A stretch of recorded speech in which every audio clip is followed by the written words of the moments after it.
You know this person. They'll fix your car in a thunderstorm without uttering a single complaint. They're the first to show up, the last to leave, and they never, ever miss a bill. But the second you ask them how they feel, the room goes cold. There is a specific emotional squint common to people raised in the 1970s. It's the look of someone scanning for a problem to solve rather than a feeling to share. Today, we're decoding the 70s soul.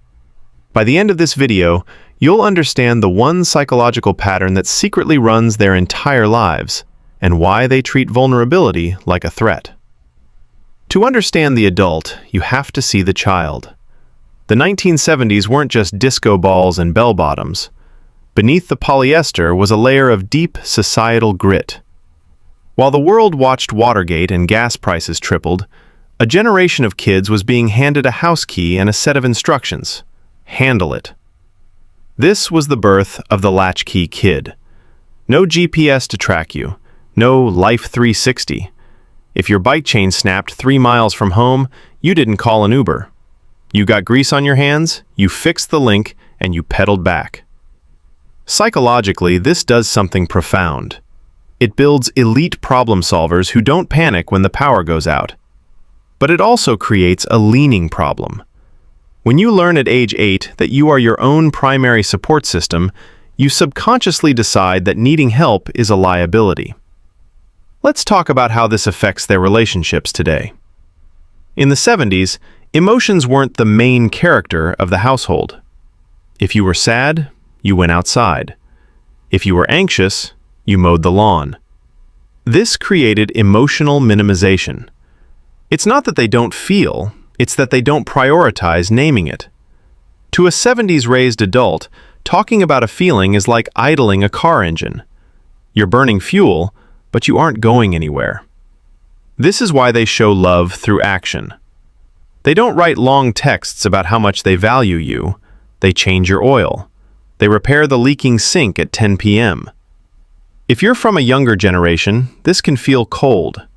But for them, an act of service is loyalty in its most honest, physical form. For the 70s soul, talk is cheap, but a fixed radiator is forever. Now, let's look at their economic nervous system. Even if they're wealthy now, many people from this era have a quiet voice in their head saying, "This could all disappear tomorrow." Growing up during the Great Inflation left a mark. It's why they're skeptical of big promises and wary of debt. This isn't just being frugal, it's patterned memory. When your foundational years feel unstable, you build your life on what you can control.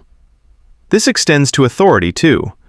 They grew up watching Watergate and Vietnam. They don't blindly trust headlines. They question official narratives.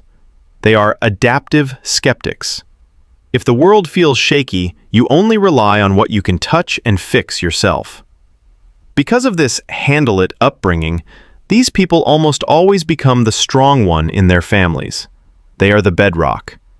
But here's the invisible price. If you are always the one holding the umbrella, who holds it for you when your arms get tired? Many 70s-raised adults struggle to receive care. Asking for help feels like a character flaw. This creates a disconnect in modern relationships. You might have a partner who wants to process a conflict for 2 hours, while the 70s partner is thinking, "Can we just fix the problem so I can go back to work?" Neither is wrong, but they are speaking two different languages: resolution versus expression. Here is the core pattern that runs everything: safety through competence. In the 70s, they learned that as long as they were capable, they were safe. Competence became their armor. But here's the trade-off. If your identity is built on being competent, then vulnerability feels like a death threat. To be vulnerable is to admit you don't have the answer. And if control equals safety, then letting go equals danger. This is why they can lead a company through a crisis with ice in their veins, but shut down during a soft, emotional conversation. They weren't given the manual for sitting still in the raw, messy exposure of being seen.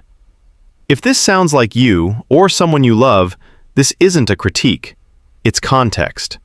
And context creates compassion. The 1970s produced a generation of survivors. But your strength shouldn't have to be your cage. I want to leave you with this. If your safety has always come from being the one who handles it, what would it feel like to believe you are safe even when you aren't holding it all together? That shift might be the one skill the 70s never taught you. If this resonated, hit like. It helps the algorithm find the other strong ones out there. And subscribe. We decode the psychology of our patterns every week. Thanks for watching.